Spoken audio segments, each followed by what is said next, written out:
Well, good morning, Harlan. It's great to be with you this morning. Hey, before we get into the message, I just wanted to give you a bit of an update as to what happened this week. This week, just this past Tuesday, we took a team of volunteers and we went to our storage facility and we took everything out of our storage facility. We loaded it into this truck, and trust me, it's bigger than it looks on the screen.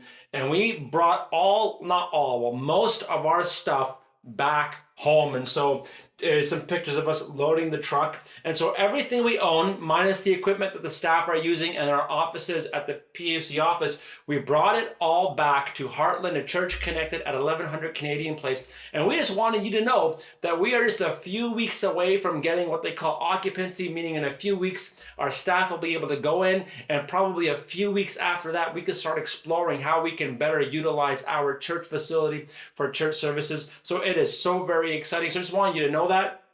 We had a great team of volunteers. This is just some of them taking a bit of a quick tour as to, what the church looks like. And this is them moving some of this stuff out of the truck. In fact, there was so much stuff we had to put some of the things in our vehicles. And really, I just wanted to say thank you. We had a group of 10 people who were moving things, and obviously named them off. Kwan, Angelo, Ryan, Judah, Danielle, Mark, Jerry, Danielle, Kevin, Laura, and Hussein, who is a friend from Jerry's work. Just wanted to say a huge thank you for all that you've done, and also to all of you at home watching. You have been volunteering and or giving, or both, in a variety of different ways, and just wanted to say thank you. Thank you for your hard work. Thank you for your continued giving. We're almost there, church, and so we're at the home stretch. Let's keep believing, let's keep being faithful, and let's continue to believe that just as God has used Heartland in the past, He will continue to do so in the future. Well, today we're continuing our series called From Ruin to Restoration. And in this series, we've just been asking the question, is it possible to go from ruin to restoration? And so we've been looking at the book of Nehemiah and just looking at how God used Nehemiah to go back to Jerusalem to rebuild the exterior wall, but really looking at how God used him to bring a people who were in ruin, who were really just broken internally, and brought them to restoration. But when God called Nehemiah back home, he encountered something that maybe you and I don't always count on encountering. In fact, I suspect it's probably something you've experienced. But when you answer the call, and there's a call on your life, a purpose, but when you answer the call, expect a brawl. There is something in your life worth living for. There is something worth fighting for. Your life has a purpose. And I even suspect that your purpose isn't as difficult to find as you may think it is. But your life has a calling. But whatever that calling is, it is more than likely going to be a fight, because things worth fighting for are usually a fight. And there's usually two reasons why. Achieving anything is hard work. I mean, when you look at what you have today in life, and or when you look at what you don't have, what you largely have is because of the hard work you chose to embrace. And what you don't have is likely because of the hard work you chose not to embrace. Fighting for things that matter is usually a fight. And if you embrace the fight, then odds are you have been blessed by the dividends or the rewards of that fight, because achieving anything of value and significance is going to be hard work. In fact, one of the lessons my wife and I are always trying to teach our children is that the opportunities worth fighting for are usually a fight. You can't just give up. You have to keep pressing forward. And I think this reason is even more significant, even more important to talk about. Achieving anything is hard work, but your call, your purpose is heart work. Your lack of character will destroy something good before your lack of competency. Maybe you're the dad who can't play basketball with their kids as well as the other dad, but it's not about your layup. It's about whether or not your character measures up. And this hard work is first and foremost an internal battle. In fact, I would dare say that you can afford to lose the battles on the outside. Now, I'm not saying you should lose the battles on the outside. If you play me in basketball or in soccer, I will do what I can within the bounds of the rules to win. But whatever that external battle is, you can afford to lose the battles on the outside, because at the end of the day, what's it going to cost you? It's going to cost you perhaps your pride, your time, or your money. But at the end of the day, it's just stuff. You can pick yourself back up. You can work hard. You can make a plan and you can get back on your feet. But, and some of you know this, while you can afford to lose the battles on the outside, you cannot afford to lose the battles on the inside. Defeat on the outside will cost you something, but defeat on the inside can cost you everything. You cannot afford to lose the internal battle when it comes to your emotional stability or your mental health. You cannot afford to lose the battle for inner hope, inner peace, inner joy, and inner love. In fact, in the Christian faith, we teach and we believe that when Jesus came to die for our sins and when he rose from the dead, it is first and foremost an internal forgiveness. It's an internal victory that makes an external impact because God knows that you cannot afford to lose the battle on the inside. In fact, Jesus even said, what does it profit a person to gain the whole world but lose their soul? What does it profit you to gain or to win every single exterior battle, but lose the battle for your heart, lose the battle for your soul, or lose the battle for your mind? But here's the problem that I think many people either knowingly encounter or unknowingly encounter. But what's happening around you can make it hard to see what's happening in you. It's so easy to think that external blessings make or give us the impact that we so desperately need in our hearts. It's so easy to think that all I need is a car. All I need is this relationship. All I need is this education. All I need is that paycheck. And that's not to diminish any external needs, but can an external solution really solve an internal problem? Do you really think that an external victory will make you feel better on the inside? Can it really make a difference? Now, in this text that we're about to read, it would be so easy to think that the primary problem that God's people were facing was an exterior threat. But when you read a little more closely, you begin to see that the problem was internal just as much as it was external. And so we've been reading one chapter per sermon. And so in this series now, we're in chapter 4. And this verse 6 over here really is a summation of what happened in the last chapter. And starting in chapter 4, verse 6, and we'll read just a few selected verses, it says this: So we rebuilt the wall till all of it reached half its height. So they were halfway done. For the people worked with all their heart, but... Never happened to you, by the way?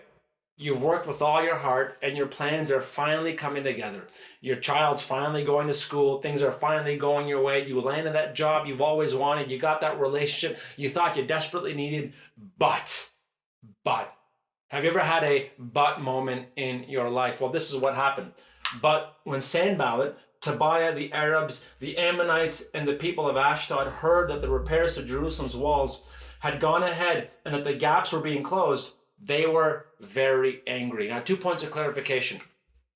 Israel bordered and still borders the Mediterranean Sea, right to the west of it. And so the north to the south and to the east were all these surrounding nations, and they were trapped. They had absolutely nowhere to go, nowhere to hide. The walls of their city were broken. It's like trying to hide in a box that has no walls. It just doesn't make sense.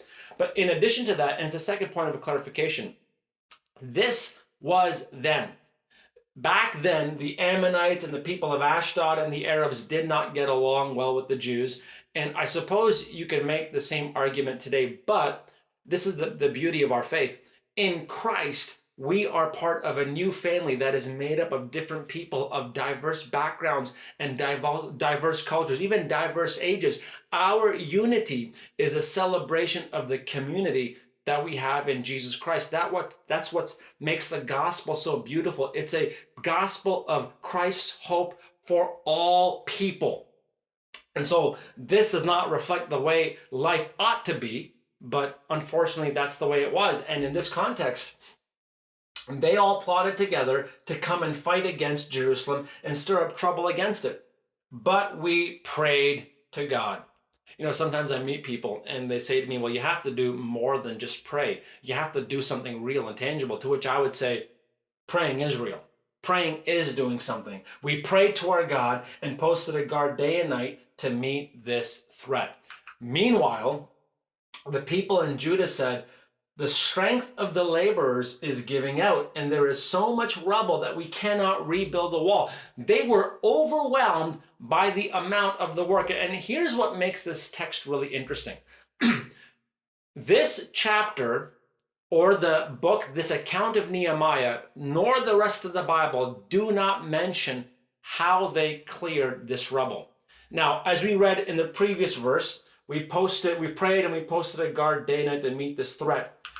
In that previous verse, and in several verses to come, and several verses we're not going to read because chapter 4 is a long chapter, we are given this detailed look at Nehemiah's battle plan. When he heard about the threat of a potential enemy raid, we are given this incredible plan. But when we hear about this problem, nowhere in this chapter, nowhere in this book, nowhere in the Bible do we get a detailed plan or any plan whatsoever of how they cleared the debris. That's not to say debris is easy to clear. It's not. But the lack of a plan makes you wonder how much of this problem was external versus how much of it was an internal heart problem. Now, we'll come back to this in a few moments. Also, our enemy said, before they know it or see us, we will be there, right there among them, and will kill them and put an end to the work. Therefore, I stationed some of the people behind the lowest points of the wall at the exposed places, more of his battle plan, posting them by families with their swords, spears, and bows. And after I looked things over, I stood up and said to the nobles, the officials, and the rest of the people, don't be afraid. Some of you right now just need to hear that. Don't be afraid. Maybe your work context isn't what you thought it would be during this season. Don't be afraid. Maybe you feel like you're losing that internal battle. Don't be afraid. Maybe you've gotten a diagnosis in the middle of all this stuff that's happening in the world. Don't be afraid. Instead, remember the Lord. Remember the Lord who is great and awesome, and fight for your families and your sons and your daughters and your wives and your homes. This was a fight worth fighting. Quite literally, it was the fight of their lives. But they didn't count on suffering. They didn't count on pain. They didn't count on opposition. They answered the call, but they didn't expect a brawl. And what's interesting in this text, and really in the book of Nehemiah, is that they never actually had to fight. They took up positions between the gaps in the wall. They took up positions between the broken pieces. They had a battle plan, but the fight was never actually a physical fight. They never had to physically fight the enemy in this context.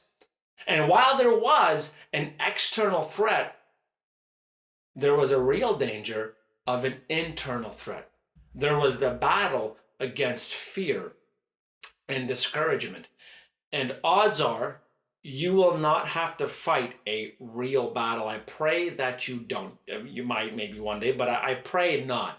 But I really do believe that your greatest struggle will be the battle in your heart and your soul and your mind. And perhaps pre-COVID, you wouldn't have agreed with me. But today, in our quarantined context, sure, the fridge is full. You've got some chips in the cupboard. Maybe you've got your barbecue in the garage. Sure, the gas, there's lots of gas in the car. Maybe you're leasing, and because of quarantine, you are well below your mileage limit on your lease. And so for some of you, things are going really well, at least when it comes to materially, monetarily, financially. But you know that you're losing that internal battle. You can feel the darkness and the despair and the depression just clawing away at you. And I even think that if you try to apply an external solution to an internal struggle, you can make things exponentially worse. And so the question becomes, what do? How do you win? How do you keep moving forward? How do you answer the call and win the fight that God has called you to fight? Well, I think really simply, winning the internal battles depends on what you let in. Maybe you remember that old rhyme, sticks and stones may break my bones, but names will never hurt me. And I don't know if you ever said it, but I remember being younger, and not that I was overly bullied or anything, but I remember getting into fights and scraps, especially with those in the older grades. And I never said that rhyme exactly, but I remember saying something similar. almost thinking that the words of that rhyme, sticks and stones may break my bones, but names will ever hurt me. I almost remember saying something like it, thinking that these words were some sort of a physical or an emotional and a psychological shield. But I also remember coming back home and crying because their names really did hurt. And I never thought of it back then. But today, as an adult, I now wonder if we haven't gotten this rhyme a little wrong. I do wonder if it shouldn't read something like this. Sticks and stones may break my bones, but words will cut me deeply. And even as I recite this, maybe your thoughts go back, don't they?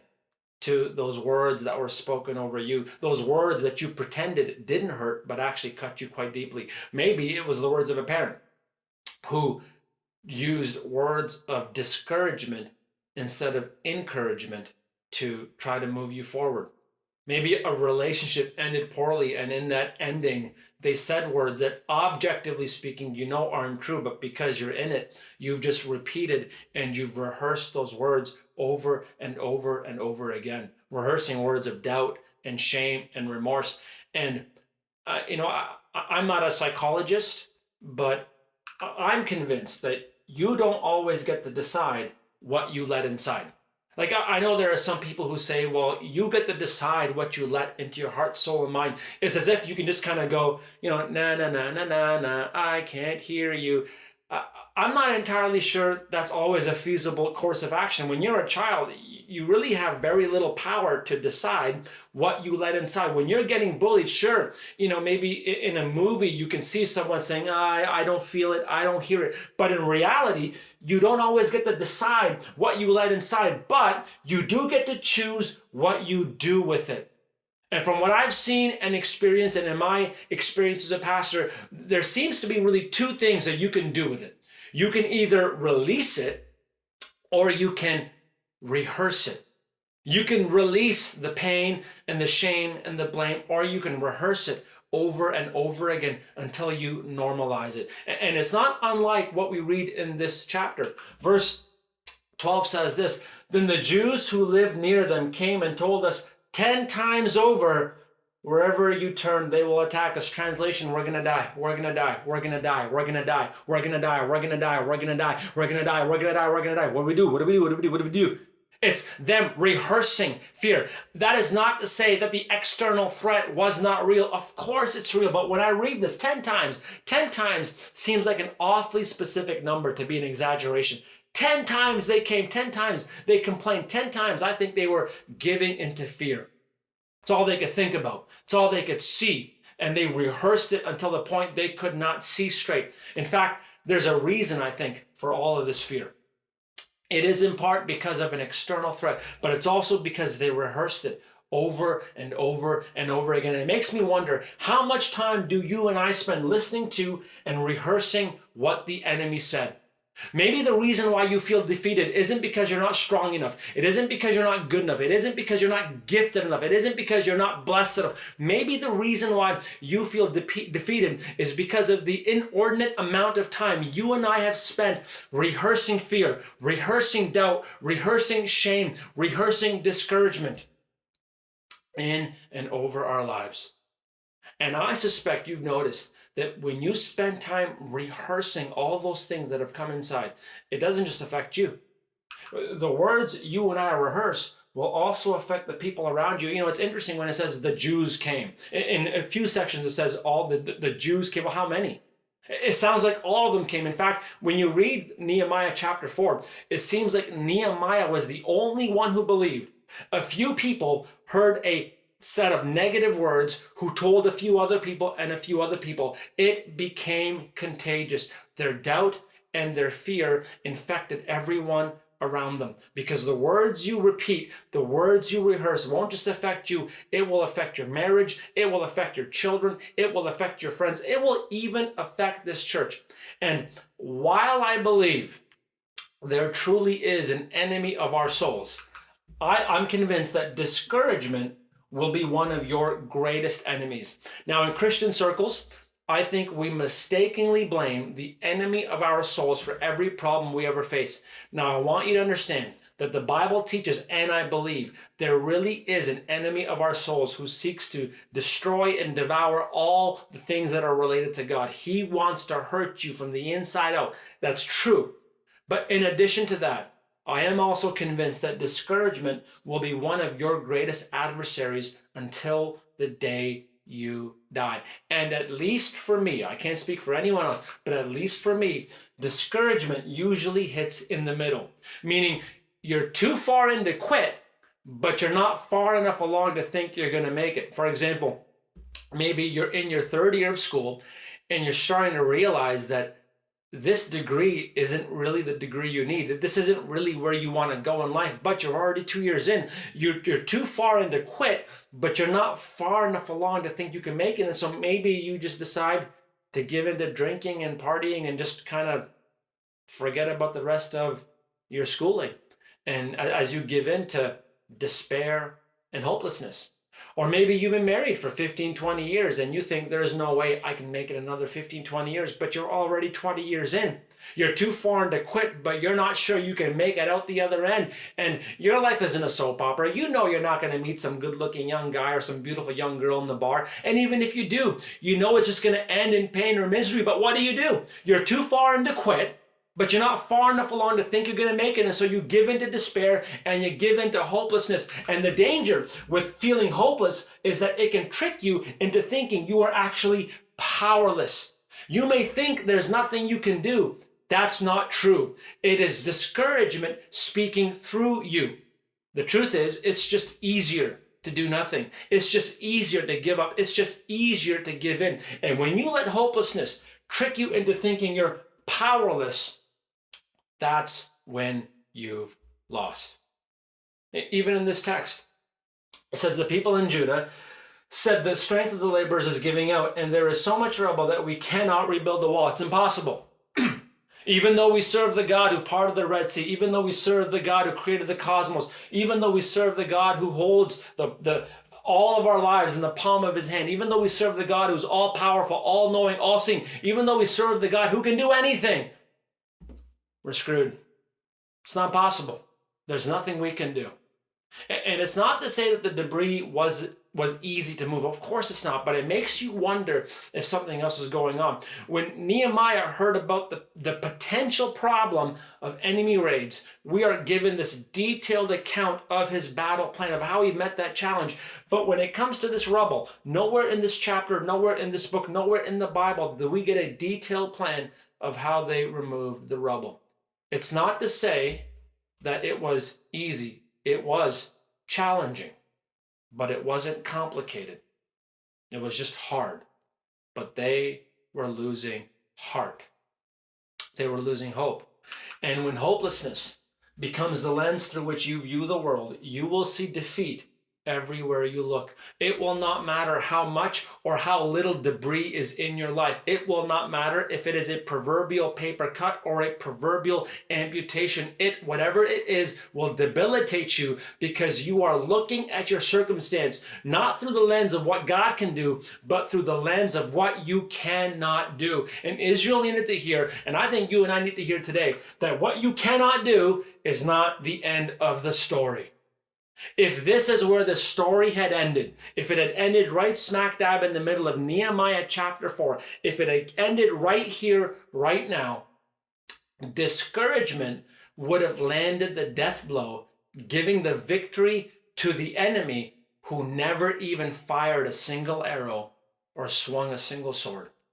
Discouragement would have landed the killing blow, and the enemy would have gotten off scot-free without even making a single bit of investment into the battle. But we know from their story, we know from this book, we know even from the teaching of Christianity that it wasn't over for them, and it's not over yet for you.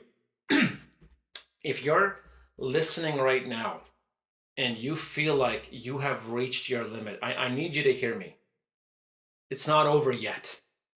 If you feel like you have nothing left to give, it's not over yet. If you feel yourself succumbing to despair and disappointment and shame and blame, listen to me. It's not over yet. If you feel like your prodigal child is too far gone, it's not over yet. If you feel like that your marriage doesn't have a prayer, it's not over yet because of who Christ is and what he did. It's interesting because when Jesus was crucified, in the disciples' minds, it was over. I mean, how could it not be? Because death is the ultimate showstopper. But when they heard that the tomb was empty, they knew if the tomb is empty, it's not over yet.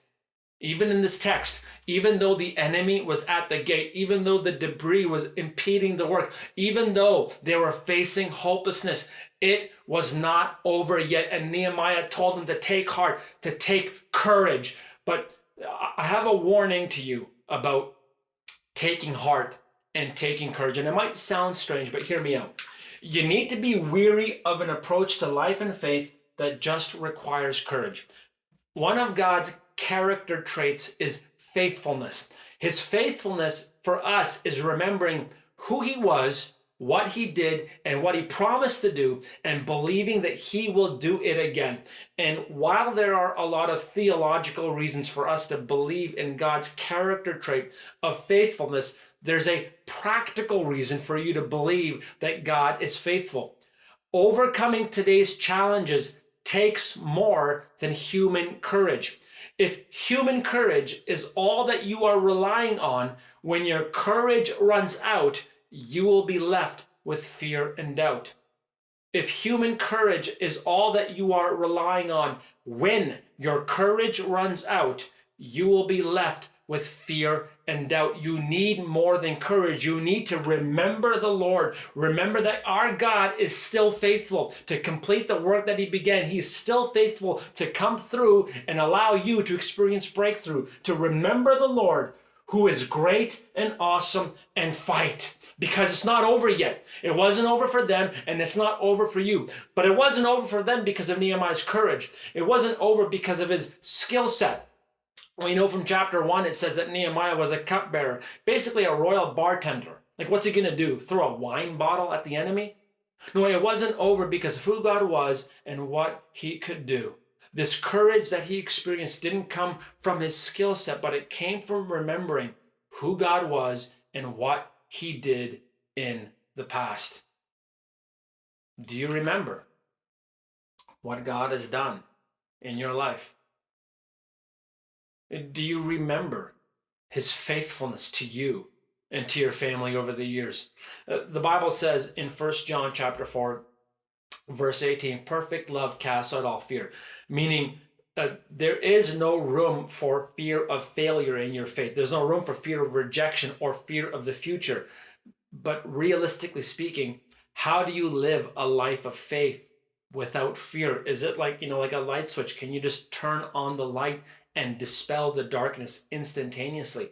How do you practically live without fear? Well, it's kind of simple, but kind of not. But do you remember what God has done? And do you believe that even in the middle of what you're facing, he can do it again? As we close our service, I keep going back to verse 14 where Nehemiah says, remember the Lord, remember and fight. Remember what he's done and fight. And that's what they needed to hear. And as I think about that verse today, I believe this is what you and I need to hear. You don't have to fear what's ahead of you when you remember God is fighting for you. In this text, they actually never had to fight. The text says in verse 15, which we didn't read, but it says that God frustrated the plans of the enemy. It's not to say that we shouldn't do hard work, but there's a heart work that only God can do and that God longs to do in your life. And that's the message of the cross of Christ. When he came and lived and died and rose again, he died to give you forgiveness and freedom from the inside out. And now because of his sacrifice, fear and shame and guilt and doubt and discouragement can be washed away because he is fighting for you. And he's not just fighting for you, he is fighting through you. God used Nehemiah to remind everyone in Jerusalem that there's a God who loved them enough to fight for them. And I believe he is calling you today to fight for hope, to fight for love, to fight for peace, and to fight for joy in you and all around you and in your context. I believe that God has called you to answer the call, to expect a brawl, but believe that Christ will give you the victory around you and through you and in your context. But what about us as a church? What about Heartland, a church connected? Has God called us simply to exist at 1100 Canadian Place, or has he called us to make a mark for his kingdom? Has he called us to be a group of believers that allow God to fight through us for this city? Not just for our families and our immediate context, but those around our context. But it really begs this question. Do you remember? Do you remember his faithfulness? And do you believe that the God who fought for you, who fought for your family, who fought in the past for your context, will keep fighting today? Do you believe that God who was faithful then will continue to be faithful today?